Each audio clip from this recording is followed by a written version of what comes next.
जय श्री कृष्णा दोस्तों। आज की इस वीडियो में मैं आपके लिए एकादशी के दिन सुनी जाने वाली कथाएं लेकर आई हूँ। आइए सुनते हैं पहली कथा। एक राजा के राज्य में सभी लोग एकादशी का व्रत रखते थे। प्रजा तथा नौकर चाकरों से लेकर पशुओं तक को एकादशी के दिन अन्न नहीं दिया जाता था। एक दिन किसी दूसरे राज्य का एक व्यक्ति राजा के पास आकर बोला, महाराज, कृपा करके मुझे नौकरी पर रख लें। तब राजा ने उसके सामने एक शर्त रखी कि ठीक है, रख लेते हैं, किंतु रोज तो तुम्हें खाने को सब कुछ मिलेगा, पर एकादशी को अन्न नहीं मिलेगा। उस व्यक्ति ने उस समय हाँ कर ली, पर एकादशी के दिन जब उसे फलाहार का सामान दिया गया तो वह राजा के सामने जाकर गिड़गिड़ाने लगा, महाराज, इससे मेरा पेट नहीं भरेगा, मैं भूखा ही मर जाऊंगा, मुझे अन्न दे दो। राजा ने उसे शर्त की बात याद दिलाई, पर वह अन्न छोड़ने को राजी नहीं हुआ। तब राजा ने उसे आटा, दाल, चावल आदि दिए। वह नित्य की तरह नदी पर पहुंचा और स्नान कर भोजन पकाने लगा। जब भोजन बन गया तो वह भगवान को बुलाने लगा, आओ भगवान, भोजन तैयार है। उसके बुलाने पर पीतांबर धारण किए भगवान चतुर्भुज रूप में आ पहुंचे तथा प्रेम से उसके साथ भोजन करने लगे। भोजनादि करके भगवान अंतर्धान हो गए तथा वह अपने काम पर चला गया।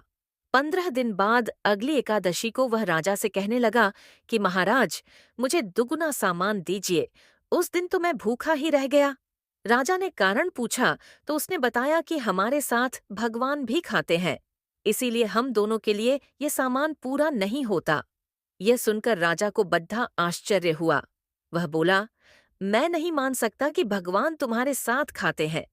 मैं तो इतना व्रत रखता हूँ, पूजा करता हूँ, पर भगवान ने मुझे कभी दर्शन नहीं दिए। राजा की बात सुनकर वह बोला, महाराज, यदि विश्वास न हो तो साथ चलकर देख लें। राजा एक पेड़ के पीछे छिपकर बैठ गया। उस व्यक्ति ने भोजन बनाया तथा भगवान को शाम तक पुकारता रहा, परंतु भगवान न आए। अंत में उसने कहा, हे भगवान, यदि आप नहीं आए तो मैं नदी में कूदकर प्राण त्याग दूंगा। लेकिन भगवान नहीं आए। तब वह प्राण त्यागने के उद्देश्य से नदी की तरफ बढ़ा। प्राण त्यागने का उसका दृढ़ इरादा जान शीघ्र ही भगवान ने प्रकट होकर उसे रोक लिया और साथ बैठकर भोजन करने लगे। खा पीकर वे उसे अपने विमान में बिठाकर अपने धाम ले गए। यह देख राजा ने सोचा कि व्रत उपवास से तब तक कोई फायदा नहीं होता जब तक मन शुद्ध न हो। इससे राजा को ज्ञान मिला। वह भी मन से व्रत उपवास करने लगा और अंत में स्वर्ग को प्राप्त हुआ। आइए सुनते हैं दूसरी कथा। एक राजा था। उसके राज्य में प्रजा सुखी थी।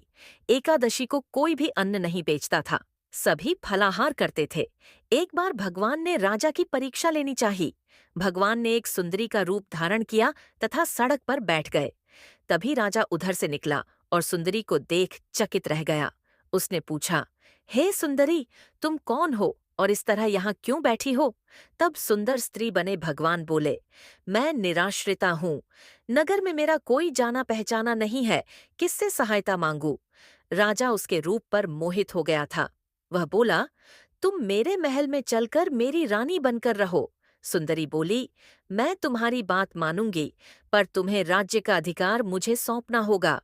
राज्य पर मेरा पूर्ण अधिकार होगा। मैं जो भी बनाऊंगी तुम्हें खाना होगा। राजा उसके रूप पर मोहित था, अतः उसने उसकी सभी शर्तें स्वीकार कर लीं। अगले दिन एकादशी थी। रानी ने हुक्म दिया कि बाजारों में अन्य दिनों की तरह अन्न बेचा जाए। उसने घर में मांस, मछली आदि पकवाए तथा परोसकर राजा से खाने के लिए कहा।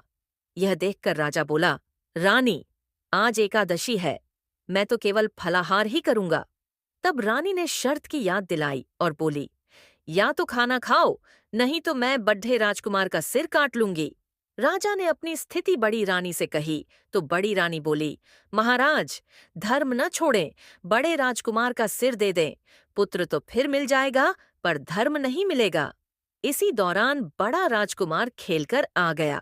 माँ की आंखों में आंसू देखकर वह रोने का कारण पूछने लगा तो माँ ने उसे सारी वस्तु स्थिति बता दी। तब वह बोला, मैं सिर देने के लिए तैयार हूँ। पिताजी के धर्म की रक्षा होगी, जरूर होगी। राजा दुखी मन से राजकुमार का सिर देने को तैयार हुआ तो रानी के रूप से भगवान विष्णु ने प्रकट होकर असली बात बताई। राजन, तुम इस कठिन परीक्षा में पास हुए। भगवान ने प्रसन्न मन से राजा से वर मांगने को कहा तो राजा बोला, आपका दिया सब कुछ है, हमारा उद्धार करें। उसी समय वहां एक विमान उतरा।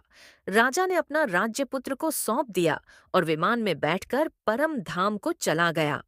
अगर आपको यह वीडियो अच्छी लगी है तो कमेंट जरूर करें और चैनल को सब्सक्राइब करना ना भूले। धन्यवाद।